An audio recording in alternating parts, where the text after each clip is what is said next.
Hello and welcome to पैसा live. Budget की खास कवरेज में आज हमारे साथ जुड़ चुके हैं टूटू धवन, जो कि एक ऑटो एक्सपर्ट हैं। इनसे जानते हैं कि ऑटो सेक्टर को इस बजट से क्या एक्सपेक्टेशन है और इस बजट में ऑटो सेक्टर को क्या बड़ा कुछ मिल सकता है। सर वेलकम टू पैसा लाइव। Thank you. बहुत बहुत शुक्रिया आप हमारे साथ जुड़ रहे हैं। सर सबसे पहले बताइए, ऑटो सेक्टर किन बड़ी उम्मीद कर रहा है इस बजट में, और किन सेक्टर्स में सबसे ज़्यादा ऑटो के अंदर जैसे इलेक्ट्रिक मोबिलिटी है उसमें सबसे ज़्यादा रुझान देखा जा सकता है सरकार का। देखिए, सबसे पहले तो मैं ये बताऊं कि जो ऑटो सेक्टर और जो कंज्यूमर्स हैं वो दोनों गवर्नमेंट की तरफ से कुछ टैक्स रिलीफ्स मांगना चाहते हैं।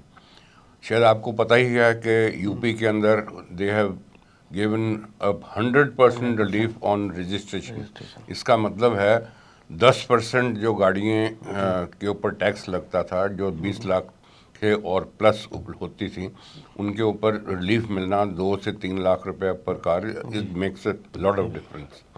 और 8% है for cars which are under that. So all said and done, I mean this is a very big amount. तो ये जो एक चाल थी यूपी गवर्नमेंट की, आई थिंक अब पैन इंडिया की अब ये रिक्वायरमेंट हो गई है। एंड एवरीबडी थिंक्स कि भी हमने क्या कमी की है जो हमको ये रिलीफ नहीं मिल सकता। और ये तो है नहीं कि वो गाड़ी यूपी में रजिस्टर करा के और फिर उसको केरला में ले जाए, तो केरला में जाके उसको फिर से टैक्स देने पड़ेंगे जो उसका कुछ रिलीफ मिल भी गया तो। सो ऐसे ही गवर्नमेंट की तरफ से लोगों को उम्मीद है कि शायद ये पैन इंडिया को ऐसा रिलीफ दे दें जिसके ऊपर है जो हाइब्रिड्स के ऊपर खास तौर, which is a very successful technology. अब मैं आपसे थोड़ा सा, I want to go back into time. ये जो इलेक्ट्रिक व्हीकल की बात जो करते हैं, तो ये वैसे जब हमारी इंडस्ट्री शुरू हुई थी ऑलमोस्ट 100 से 150 साल पहले, तो 30s के अंदर भी ये इलेक्ट्रिक व्हीकल्स का शुरुआत हुई थी। बट वो उस टाइम पे it was at a very nascent stage, with the result के जो टेक्नोलॉजी को चार्जिंग का और उसको रिप्लेस करने का, it is very very cumbersome. अब जैसे आप देखते हैं गाड़ी के अंदर इंजन और बॉनेट है, वो उस टाइम के ऊपर एक सिंगल यूनिट होता था, वो पूरा का पूरा उठा देते थे और एक क्रेन से बैटरी का पैक हटा के दूसरा लगा देते थे और फिर वो वापस तो उसका टोटल कोई 15 से मिनट से आधा घंटा टाइम लग जाता था। And it was very cumbersome. Charging system अभी चालू नहीं हुए थे। अब जो टेक्नोलॉजी जो हमारी बढ़ चुकी है और इस स्टेज पे हम पहुंच चुके हैं कि जहां हमारे घर में चार्जिंग यूनिट्स लग सकते हैं और सड़कों के ऊपर चार्जिंग यूनिट्स लग सकते हैं, तो this technology has now taken of. तो इस करके अब वर्ल्ड वाइड आप देख रहे हैं कि ऑलमोस्ट 10 से 15% जो गाड़ियाँ बिकती हैं वो ईवीज ही हैं। चाइना के अंदर तो खैर बहुत ही ज़्यादा उसका तांता लग चुका है, अमेरिका के अंदर भी है, but rest of the world के अंदर भी अब इलेक्ट्रिक व्हीकल्स का बहुत प्रेशर पड़ रहा है। सर जैसा कि हम सरकार से उम्मीद कर रहे हैं कि पीएलआई का दायरा बढ़ाया जाएगा, ऑटो सेक्टर को क्या उम्मीद है कि पीएलआई में उसको कितना कुछ मिल सकता है, और इस स्कीम की वजह से ऑटो सेक्टर को कितना फ़ायदा होगा, खासकर ईवीज वगैरह को। देखिए, ये तो जितने भी रिलीफ्स हैं, ऑब्वियसली ये कंपनी की सिर्फ तरफ नहीं रहेंगे। वो जो भी रिलीफ कंपनी को मिलता है, मैन्युफैक्चरर को मिलता है, he has to pass it on to the consumer. तो ये तो कंज्यूमर के ऊपर फ़ायदा है। जो भी आप रिलीफ मांग रहे हैं, जो भी रिलीफ गवर्नमेंट की तरफ से आ रहा है, तो it is going to go directly to the consumer.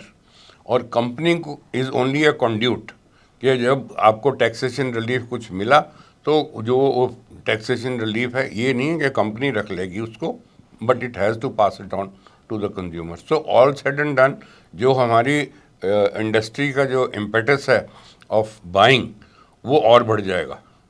So with the result उनकी प्रोडक्शन बढ़ जाएगी, हमारे को एम्प्लॉयमेंट मिल जाएगी, हमारे एक्सपोर्ट्स बढ़ जाएंगी। एंड आपको ये भी मैं खुशखबरी देना चाहता हूँ कि हमारे हिंदुस्तान में जितने भी एफडीआईज हैं जो यहाँ पर गाड़ियाँ बना रहे हैं, उनकी सारों की एक्सपोर्ट यूनिट्स भी साथ साथ चल रहे हैं, जो हम कॉमन मैन को नहीं पता लगता। सो ये नहीं है कि हम सिर्फ प्रोड्यूस कर रहे हैं for India specific, but they are for world specific. And we are now considered a world market as far as automobile is concerned, क्योंकि जो हमारी टेक्नोलॉजी और जो हमारी गाड़ियाँ हैं, they are now acceptable in Europe and in other parts of advance countries, कि वहाँ पे भी हमारी ये प्रोडक्ट्स बिक सकते हैं। सर एक और बड़ी चीज़ थी कि बैटरीज पे टैक्स की बात होती है, बैटरीज पे जीएसटी की बात हो रही है, उसको कम करने की बात हो रही है और मांग है कि 18% से घटाकर उसको 5% कर दिया जाए। वो कितना बड़ा गेम चेंजर होगा इस इंडस्ट्री के लिए? देखिए, गेम चेंजर तो खैर जरूर होगा, पर मैं आपको ये बताना चाहता हूँ कि थोड़ी सी हर every good thing has a negative effect also. अब आप बैटरी की बात करते हैं तो बैटरी एक नेचुरल रिसोर्सेज से बनती है। उसके अंदर कोई ऐसा सिंथेटिक चीज़ नहीं है कि जो आपने फैक्ट्री में सिंथेटिक सोल्यूशन बनाई और उसके अंदर डाल दी तो वो बैटरी बन गई। No, it is not like that.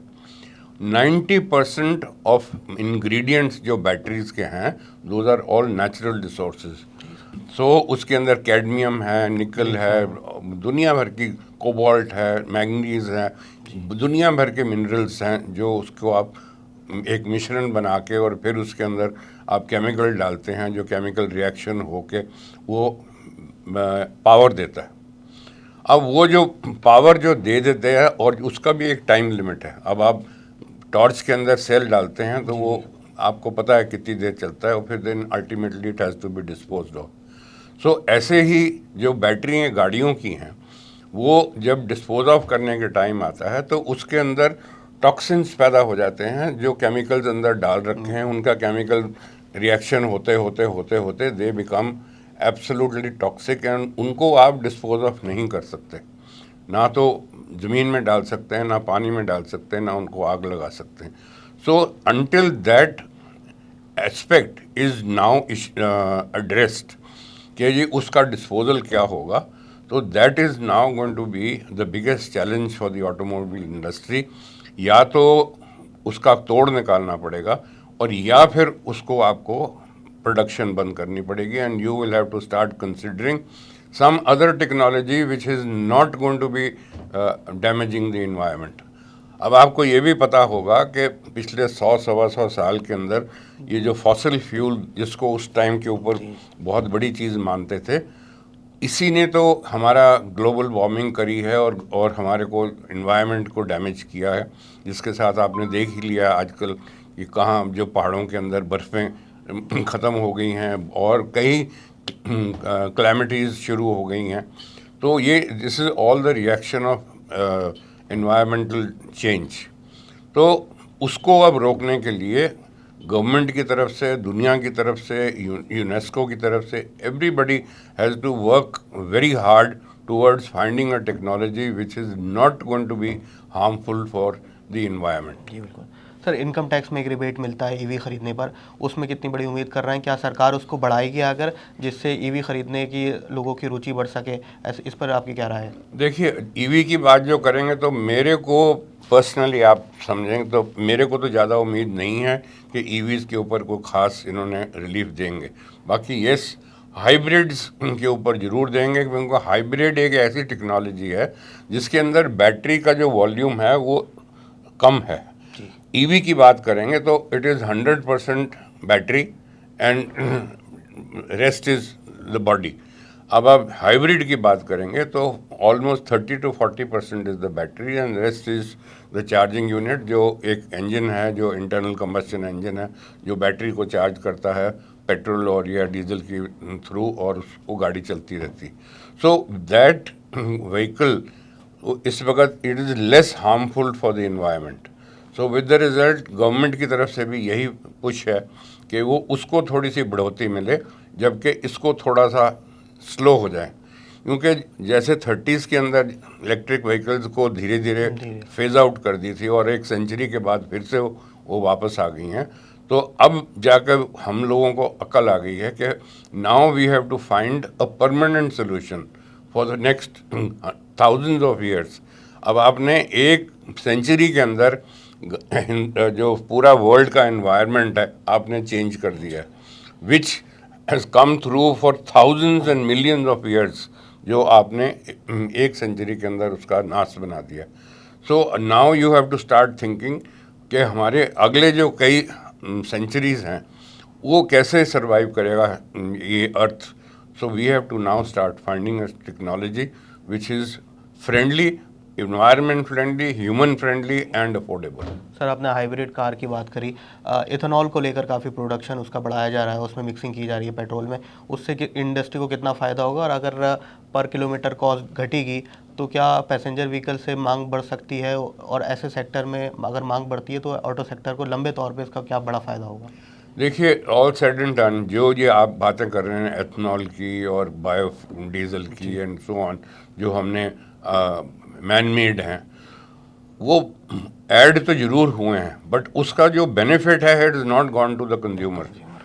वो गवर्नमेंट ने बेनिफिट अपने पास ही रखा है। अब जैसे आपने देख ही लिया है, जो रशिया और यूक्रेन की जो लड़ाई के अंदर हमको जो बेनिफिट्स मिले हैं रशियन ऑयल से, आपने देखा है किसी को कि एज अ कॉमन यूज़र उसको उस बेनिफिट पास ऑन किया है? सो ऐसी चीज़ें जो हैं, जो बेनिफिट्स हैं, government tries to keep it towards itself for a rainy day. जब उनको ज़रूरत पड़े तो they would be probably be able to invest. बाकी as a consumer I don't think उनको कोई फ़ायदा मिलने वाला है। सर टाटा मोटर्स ने अपना पैसेंजर व्हीकल और कमर्शियल व्हीकल का बिजनेस अलग अलग करने का फैसला किया है, आप क्या देख रहे हैं इससे सेक्टर में कितनी बड़ी उम्मीद जताई जा रही है कमर्शियल व्हीकल के लिए, और टाटा की जो स्थिति अभी है उससे इसको इस फैसले से कितना बड़ा फ़ायदा होगा? सबसे पहले तो मैं टाटा मोटर्स को मुबारक देना चाहता हूं कि उन्होंने पिछले 2 डिकेड्स के अंदर जो इनिशिएटिव्स लिए हैं and coming from where they are, एक ट्रक मैन्युफैक्चरर से एक पैसेंजर मैन्युफैक्चरर, और वो भी one of the leading members in the fraternity, वो वहाँ तक पहुँच चुके हैं। मैं आपको बड़े फ़ख्र से कहना चाहता हूँ कि जो टाटा मोटर्स की जो मूव थी ऑफ गेटिंग 5 स्टार रेटिंग के अंदर उनको एक एम था जो उन्होंने अचीव किया, दे वर द फर्स्ट वंस। और पब्लिक को बिल्कुल कोई उम्मीद नहीं थी कि टाटा मोटर्स ऐसी फिलॉसफी और ऐसी टेक्नोलॉजी लेके आ जाएंगे that they are going to be one day the leaders, one of the leaders of the auto manufacturer in India. So अब वो टाटा मोटर्स उस स्टेज तक पहुंच चुकी है और वो उसको अपनी कमर्शियल व्हीकल सेगमेंट को और पैसेंजर व्हीकल सेगमेंट को, दोनों को अलग अलग करके, so that they can have more focus. एक उस कमर्शियल व्हीकल पे फोकस होगा, एक पैसेंजर व्हीकल पे फोकस होगा, और साथ साथ में जो नई टेक्नोलॉजीज़ लाना चाहती है दुनिया, उसके ऊपर वो ऑलरेडी काम कर रहे हैं। वो बोलते नहीं हैं किसी को कि हम ऐसे ऐसे काम कर रहे हैं, but they are already working on it, they are very very progressive, और वो चुपचाप अपना काम करते रहते हैं टिल अनटिल दैट टाइम कि वो they get 100% benefit and 100% technology perfect हो जाए, तब वो जाके अनाउंस करते हैं। सर टेस्ला की एंट्री की इंडिया में बात हो रही थी, बड़े ज़ोर शोर से कहा गया, एलॉन मस्क की भी भारत में एक बार दौरा टल चुका है, ऐसे में आप क्या देखते हैं, क्या भारत एक अपॉर्चुनिटी को मिस कर रहा है, या हमारे जो इंडियन मैन्युफैक्चरर्स हैं उनके लिए ये एक अच्छी खबर हो सकती है? देखिए, I don't want to be negative, but I think the world has realised and so has Tesla. क्योंकि आप देखेंगे यूएस की मार्केट के अंदर भी बहुत रिकॉल्स टेस्ला की हो गई हैं, and on top of that उनकी जो सेल्स हैं they have dropped almost by 30%। So with the result उनके जो स्टॉक्स हैं वो पाइल अप होते जा रहे हैं। जो उनको एक एक्साइटमेंट थी एट वन टाइम कि हम हिंदुस्तान जाएंगे या हम साउथ ईस्ट एशिया को कवर करेंगे and so on so fourth, अब मेरे को लग रहा है कि वो थोड़ा सा and they have come to terms to themselves कि this may not be a very lucrative business in India। हालांकि इंडिया विल वेलकम कि वो टेस्ला आ जाए, तो उनको तो अच्छा अनएम्प्लॉयमेंट भी फ़र्क पड़ेगा, रिसोर्सेज भी हमारे यूज़ होंगे, प्लस हमारी इनकम बढ़ेगी, जीडीपी बढ़ेगी, everything will. But on the other hand उसका रिपोर्टेशन क्या है, वो अब टेस्ला वालों ने they have started realising America and China is one of their biggest markets for EVs, और वो दोनों में उनको धक्का लगा है बहुत बड़ा। सो अब आगे क्या होने वाला है वो तो ऑब्वियसली टेस्ला ही आपको बता सकेगा। सर ओला इलेक्ट्रिक का आईपीओ आ रहा है कुछ ही महीनों में, कितनी बड़ी उम्मीद देख रहे हैं मार्केट में, और इन्वेस्टर्स और शेयर मार्केट में निवेश करने वाले लोग इसको लेकर कितना उत्साहित नजर आएंगे? देखिए, ओला की बात करें या टू व्हीलर की बात करें, तो जो कंज्यूमर्स ओला के हैं और टू व्हीलर्स के हैं, वो actually they see the immediate benefit of that technology. They are not one of those जो अल्टीमेट हम पर्यावरण को क्या दे रहे हैं या क्या ले रहे हैं, they are not concern about that and they don't want to know also. So with the result, जब तक इग्नोरेंस है टूवर्ड्स दिस फिलॉसफी, तब तक तो ये चलता रहेगा। पर जब ये जोर पकड़ गया इलेक्ट्रिक व्हीकल्स का और इलेक्ट्रिक बैटरीज का, खासतौर ईवीज़ का जो जोर पकड़ गया और जो उसका नेगेटिव इम्पैक्ट आना शुरू हो गया, तो फिर ऑब्वियसली टाइम विल टेल कि ये टू व्हीलर्स का भी फ्यूचर क्या होने वाला है। बहुत बहुत शुक्रिया सर, आपने हमारे ऑटो इंडस्ट्री के बारे में बहुत कुछ बताया। बजट से जुड़ी इस सभी पूरी कवरेज में आप हमारे साथ पैसा लाइव के साथ जुड़े रहें और इसी तरीके से हम और दूसरे गैस से और दूसरे सेक्टर से आपको बहुत महत्वपूर्ण जानकारी देते रहेंगे। बहुत बहुत शुक्रिया सर हमारे साथ जुड़ने के लिए। Thank you. Thank you.